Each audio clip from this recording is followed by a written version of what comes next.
Okay, perfect. Okay, this one I'm getting a little closer to home here, San Francisco Bay Area.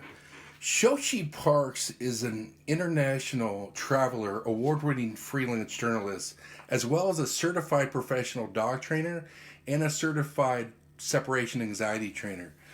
She was a dog training instructor at the San Francisco SPCA for 6 years. She also obtained a PhD from Boston University in the social sciences. She's a regular contributor to the pet content at Business Insider and Rover.com. She has also written about dog behavior for a number of other publications. Thank you so much for plugging in with me this morning. I know you've been traveling, working, Ecuador, Belize, Mexico. Really appreciate you being with me this morning. Yeah, thank you so much for having me. It's a pleasure. Absolutely, so great to hear, and it's so fun to experience those different cultures, and of course the food. Oh, yeah, it's all about the food for me. All about the food, all about the food. Yes. But let's go ahead and dive into in between the lines, separation related behaviors in dogs. So, what is the maximum amount of time that you recommend for a dog to stay home alone? So, you know, I have my preferences of what I would say is the maximum amount of time I would recommend a dog to be alone. But of course, there's also reality. Sure. In my perfect world, I would never have a dog be alone for more than 4 to 6 hours. I think that would be my max. Right. But life being as it is, I understand that for some people it is close to impossible, given the restraints of work and financial restraints to be able to, allow their dogs to have those minimal times alone, and may require up to something like 8 or 9 hours alone. Right. I would say, never under any circumstances should a dog be alone for longer than 8 to 9 hours. Interesting. That's a really, really good point. And do you feel it's important to keep departures and returns low key? And if so, why? Research actually suggests that that's less of an important component in helping our dogs to be comfortable alone than we may have previously thought it is. Right. So my general rule of thumb is just to sort of act normal, not to hype your dog up when you're leaving or returning. Try to, I guess low key is a good way to put it. But some people take that to the extreme and think, oh, maybe I should kind of ignore my dog when I return or ignore them when I'm leaving. And, it turns out that's not really necessary. It's more just, kind of creating a sort of healthy boundary of, okay, I'm leaving now. I love you very much. It's time to go versus, oh my God, I can't believe I have to leave you, hugs and snuggles and, all of that. Sure. So, yes, I think low key is probably the way to describe it, but not so low key that the dog thinks maybe you're upset with them or that something else is going on. Right. Thank you for the clarification.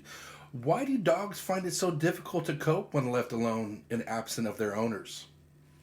Yeah, that's a really good question. I think it boils down primarily to their long history of domestication with humans. Sure. We've really bred dogs in one fashion or another.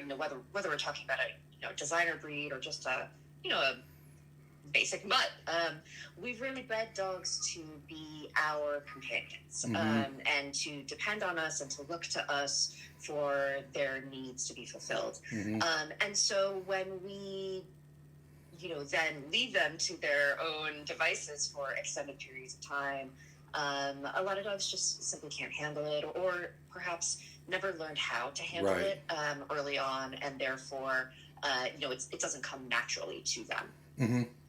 Yes, so on point and so right. Couldn't agree more. How much influence does the dog owner relationship have on the problem behaviors triggered by separation? And do DNA, breeding, separation from maternal parent, litter mates, or abandonment to rescues contribute to separation related behaviors? Yeah, I would say that the parent's behavior actually has less to do with it typically than does the history of the dog's sort of environment, how they were raised, but also the genetic component is, I think, a really big and important one. I would estimate that, probably the majority of dogs that do experience isolation distress or separation anxiety probably do have some genetic component that does predispose them to it. Exactly how much, and what that looks like, we're not able to really be certain there, but there are certainly plenty of dogs that I see that don't appear to have had any major trauma that may have triggered their separation anxiety. And by trauma, that can really be anything. It can be a dog that was perhaps rehomed. It can be a puppy that had a tough time in its, litterhood. One of the triggers that has been identified is a puppy who is perhaps bred, on the East Coast and then shipped to the West Coast at 8 weeks of age, to be with their new family. That's an incredibly traumatic experience for a very small puppy. So we know that in some cases that, could trigger separation anxiety or isolation distress. So it's generally not the parent's behavior that is triggering the issue, although there are certain things that a parent may be doing that is compounding the issue. Definitely. Yeah, absolutely. Exactly how I feel. Really appreciate how you articulated that. So true. So how do you find your client's dog's threshold for separation? And can you explain what that threshold of separation is? Yeah, good question. Okay, so when I begin with a new client, the first thing we have to do is establish what that separation threshold is. And really what we're talking about a threshold in separation anxiety is just the point at which the dog's stress or fear or anxiety over being left alone becomes unmanageable and they begin to panic. And those panic responses can be anything from constant or almost near constant vocalization, whether that's whining, barking, or howling. Sure. It can be things like pacing around. Right. It can be urination or defecation in the house. It can be scratching at the door, for example. So there's a whole host of different behaviors that might pop up. But, the threshold is really the point when all of that is starting to ramp up, starting to begin. And so to do that, I begin by asking the parents to exit the home for, usually it's only about 5 minutes, while I watch the dog closely, watch their body language, and identify what, that threshold is, at what point are they beginning to panic. So I'm looking for those body language signals, and more subtle ones as well, too, things like lip licking or yawning, and that will, looking for all of those symptoms allows me to sort of identify what the threshold is. Yes, yeah, that's so fascinating. Thanks for the clarity and in-depth perspective. You state in an article you wrote, as you move forward with your training, expect to go slowly. Remember, this is called gradual desensitization for a reason. You have to move at your dog's pace. I just love that. Yeah. And it's so empowering as a trainer when it's done, at the dog's speed of learning, slowly, incrementally. Yes. But can you speak on how you desensitize a dog with departure anxiety to departure cues? For example, say one of my boxers becomes anxious when and starts following me, to the shower, when I put on my clothes or shoes, packing bags, briefcase. Can you, or even when, picking up the keys or locking the door, how do you help dogs cope with their anticipation of being left alone? Yeah, because they're so vigilant. Your dog knows, that boxer knows, the moment that you're, starting to, when those cues start to accumulate and, they're realizing, I'm about to be left alone. Right. Yeah, so, I think the easiest way to deal with it is just to break it down into various components. So all the things you just mentioned, taking the shower, putting on the clothes, putting on the shoes, getting your keys, those are all, we can break those down into discrete things that you're doing. So, part of what the dog is reacting to is the combination of all of those things. Right.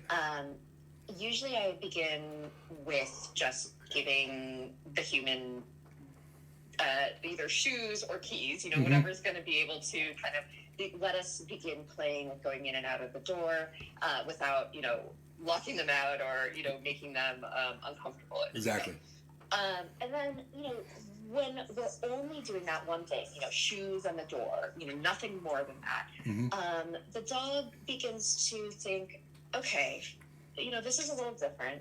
Maybe I can handle this. And when they kind of start to just be more curious as opposed to, okay, this is making me nervous. I'm popping up every time those shoes come out. I'm following mom or dad every time, they put on the shoes.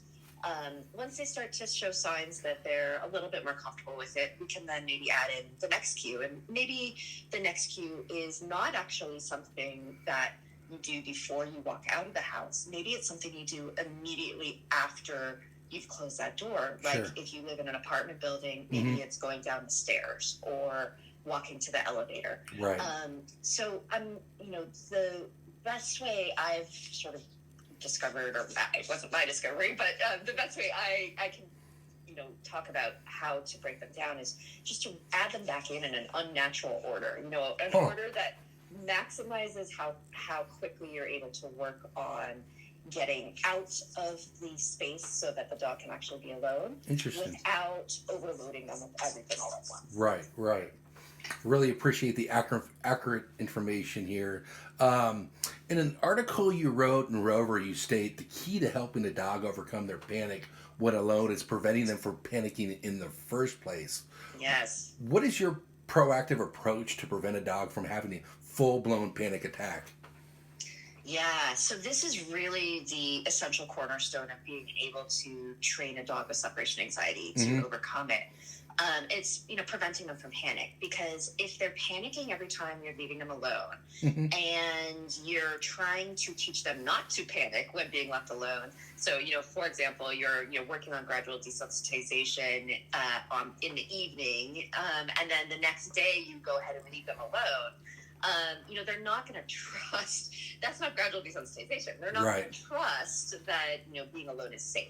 Exactly. So in order to prevent them from panicking, we have to remove the thing that's causing them to panic in the first place, which is being left completely alone. So I do require my clients, in order to go through a separation anxiety program, to figure out solutions to prevent the dog from being left alone. And that, doesn't have to be them that is there all the time. They can be with a dog walker or a dog sitter or a doggy daycare, a friend or a neighbor, or, there are a variety of potential solutions, although I should say that for some people, this is the most challenging part, is figuring out the care for their dog so that they can help them to be alone. And I really feel for folks that are not in a position, either financially or just based on their lifestyle, to be able to do this. But it is really, if we can stop that panic from being practiced, then we can begin to actually work on the problem, gradually desensitize them to being alone. Sure. Well said. Definitely agree. So is it fair to say that most dogs with separation-related behaviors have difficulties coping with their frustrations from a lack of routine or lack of mental stimulation? Some do. I think that those are things that can absolutely compound the problem. But I wouldn't say that all of them do. Certainly I see some dogs, some dogs who come to me are getting lots and lots of great exercise and mental stimulation, and their parents are just doing everything they can to make sure that their dog is having, all of the wonderful things in life that go beyond just the comfort stuff, the food and the soft bed, but there are others who come to me who I recognize off the bat that this is a dog that is not getting enough exercise. They're not getting enough mental stimulation during the day. And that can absolutely lead to frustration and anxiety. So, particularly, I'm staring right now at a beautiful, wonderful cattle dog who is now a senior. But in his early years, this guy was very, very neurotic, and he's a great example of a dog who, he's actually not mine, I'm dog sitting for him. Okay. But I've known him for about 10 years, and in his early years, his mama did an incredible job of trying to make sure that he had all of the physical and mental stimulation he needed because he was so smart and such a neurotic guy. And they were able to overcome his separation anxiety early on in life, working with a positive reinforcement trainer.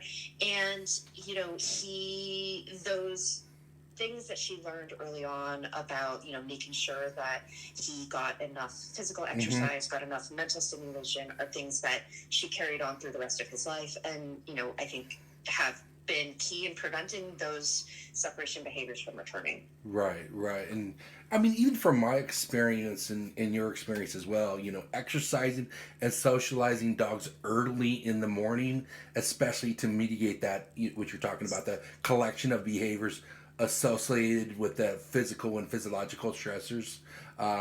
Very, very important. Absolutely. Yeah. And I think, you know, it is really some places are better than others. You know, I think San Francisco, we tend to be a Bay Area. Folks tend to be a bit better about this than in some other places. But, you know, it's still really common that people think, well, if I have a yard or if I have, you know, if I take my dog on one walk a day, that's enough. And, you know, for 90% of dogs, that's not enough. So, you know, I really do think that you know, whether or not it's directly related to separation anxiety, and sometimes it is, sometimes it isn't. It's still something that we as guardians need to be better about. Yeah, and it like you're saying, it kind of puts a Band-Aid on it for that day, but it really doesn't address the underlying issues long term. That's when an expert like you comes in and helps, you know, change and modify the environment, would help changes the dog's emotional response of being left alone. Exactly. Right. So in your research and practical experience, are there multiple causes to SAD? And how do you assess and treat the variety of different behaviors if they are compounding each other? I mean, how do you treat, you know, manage the different interstates of frustration, fear, and anxiety or panic in a dog that is left alone, home alone? Do you treat these systems individually or collectively? Oh gosh, that's such a good question. A little bit of both, I guess I would say.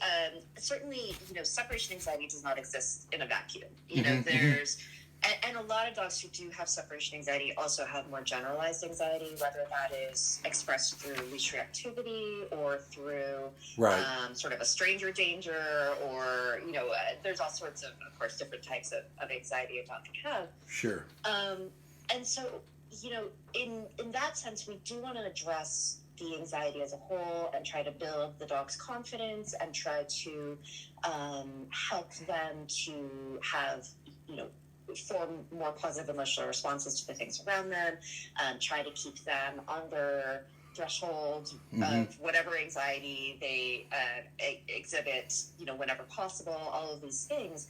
But on the other hand, separation anxiety is kind of its own beast. There's not a lot that we can do that will directly improve the separation anxiety besides training for the separation anxiety. That being said, you know, there are some things that I think in general can be, you know, just positive additions to a dog's life that can kind of trickle in a positive way. So things like teaching a dog to settle, or teaching them to go to mat or go to bed. Making sure that they have plenty of mental stimulation using things like puzzle toys or snuffle mats. You know, all of this stuff can be a positive contribution. You know, one other thing I should mention is just that one common comorbidity that we see with separation anxiety is, or isolation distress, is confinement distress. So often dogs who do exhibit separation anxiety also have concerns about or a fear of being crated or kept in a small confinement space. So, you know, typically when I'm working with a dog with separation anxiety, whenever possible, I do try to make sure we can get a dog as much space as possible when left alone. And in some cases that does make a really big difference. I actually have a client right now who we began, it's a fairly young dog. And so they didn't, you know, they were concerned about I think he's about 9 months old, so they were concerned about him, getting puppy behavior, so eating shoes and stuff that he wasn't supposed to get into. Right, so right. Initially, we had him confined, and he just was not really able to progress. And they were finally willing to give it a shot in a larger space. And ever since then, we've been able to make beautiful progress forward. Right on. So sometimes that is a major compounding factor. Yeah, that's so great to hear. And like you're stating, really setting the dog up for success, providing that enriched environments, frozen food, the peanut butter Kongs, or the ultimate scavenger hunt for treats throughout the house. Yes, I love that. Definitely. So can you explain two of your cases, one where the dog exhibited severe separation-related problems, and the other one where the dog exhibited isolation distress? Can you explain the difference between both? Yeah, I can explain the difference between both, but I honestly don't know that I can give you two different case examples simply because I don't know, other than maybe once or twice in the years that I've been specializing in this, which I guess it's going on 7 years now. Sure. I don't know that I've ever had more than one or two true separation anxiety cases. And by that, what I mean is a dog who is hyper attached to a single individual. So it's not just that they can't be left alone. It's that they can't, whether it's mom or dad or, a kid in the house, they cannot be left by that individual. Yeah. And although I do frequently see a dog who has perhaps more trouble being left by one parent than the other, or by, most of the family versus just one family member, that's a little bit different because, they are able to settle. Maybe it takes them a little bit of time, but they ultimately are able to settle and be normal, normal for them when that, when they're left with different people. A dog with true separation anxiety would not be able to be normal without that human there. Sure. And luckily it's relatively rare. Or at least I don't see it very much. Most of what I do see is isolation distress, which does mean that the dog can't be left alone with a human without a human without, freaking out. Yes. But as long as there is a human present, they're fine. And so luckily that is what most dogs are experiencing. And I should also note that separation anxiety, true separation anxiety, it really should be diagnosed by a veterinary behaviorist. Right. And, those are the folks, for those who don't know, those are the folks that are qualified, certified vets that also have an intense behavioral knowledge. Right. So they're the ones who are able to really diagnose those types of serious behavioral issues. And you work for the SPCA, and they have veterinarian behavioralists there. Is there any other veterinarian behavioralists in, the San Francisco Bay Area? Yeah, good question. There are. There is one in the East Bay, Dr. Stepita, I believe is her name. Right. And there are also a couple up at UC Davis. Right. So most folks will go to either Davis or the SPCA. Right now, their wait lists are incredibly long. So, I think another place that is a potential way to find someone is that there are a few veterinarians that are not board certified behaviorists, but are behavioral specialists. Yeah. So it's a little bit of a distinction there. Yeah. There are a few of those folks that you can find in the Bay Area as well. Right.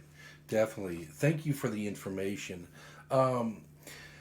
Thanks for sharing that. So there are really effective measures to take to help our dogs become more stable and get past their separation-related behaviors. But is it fair to say that the turnaround definitely takes a lot of patience? The relapses will happen, but we need to double our effort and kind of reach out to an expert like you to give our dogs the coping mechanisms that all dogs truly need and deserve. So is it also fair to say that the longer that these conditions are unrecognized and untreated, the more complicated they appear to become? Yeah, I think, yeah, definitely. Both of those things are true. Um, the longer a dog is practicing panic, so the longer they've had the unfortunate situation in which they've been left alone frequently over time, and each time they've been left alone, they've panicked. If that's going on for weeks or months or years, it's much harder to help a dog to change their emotional response to that, to being left alone, simply because they have this long history, right, of being afraid. Whereas if we had a dog who has just begun to exhibit symptoms, or who perhaps we didn't know had symptoms because they were just rehomed, they went to a shelter and then were readopted, and we're finding just, in the first couple of weeks of them being in our home that they're not really coping well with being alone. It's the best way to, that's the time to deal with it, right away, or at least start dealing with it, versus letting it, continue for an extended period. And to your first point, yes, unfortunately, this is a long journey that requires patience. Even the sort of top of the class, the dogs that are going to need the move through things the fastest. I've never seen a dog do, accomplish more, a dog who does have symptoms of isolation distress. I've never seen them move faster in a period of 4 weeks than getting to be alone comfortably for about let's say 75 minutes, not an hour to an hour and a half. That's the max I've ever seen, a dog be able to comfortably accomplish. And so you're looking at, a journey here of several months, if not years in some cases. But I would say that, if you are doing the best you can, and you, especially if, you've already reached out to a trainer and you're just not really finding that your dog is progressing, that it is important to talk to a vet, because particularly a veterinary behaviorist, but even just your regular vet, because some dogs unfortunately just can't overcome this without some pharmaceutical help. So anti-anxiety medication, and in most cases it is not necessarily going to be a long-term thing, just enough to help the dog how to learn how to be alone. But some dogs really just do require that extra assistance in order to be able to get to the place we want them to be. And to your point, in a lot of cases, this is going to be something that the parents are going to have to potentially deal with on and off throughout the dog's life. Absolutely. If, for example, they move to a new home in the future, then it's important to do some work around, reminding the dog, you're safe here too. Right. This is not, this is nothing different here than at our old house. But, to the dogs are not good at generalization, so they may not understand the same rules apply, that they're good, they're safe in this new place, just the way they were safe in the old place. Right. Excellent advice. Well put. We're officially coming to an end here. So, in conclusion, I just wanted to say I'm very much captivated by your work in SF and around the world. From your passion for education and exploration, you have a deep thirst and hunger to learn about different cultures and species and help train and educate people and animals all around to live a more satisfied, adventurous, and fulfilled life. I just want to thank you so much for your time and your wealth of knowledge, your adaptability, versatility, as a separation anxiety expert, traveling writer, truly makes you multi-talented, and like you say, the jack of all trades. You're so kind. It's so true, though. You clearly have a deeper understanding of not just the cause and effect, but also the how and why, which has helped countless of working and traveling pet parents have a more confident and well-adjusted dog. So again, thank you so much for your time and expertise. Well, thank you, Lance. I appreciate you reaching out, and this was really fun. Thanks for chatting. Yes, you're very welcome, and I hope you have a wonderful and adventurous weekend. Yeah, you too. Cheers. Take care. Have a good one. Bye-bye.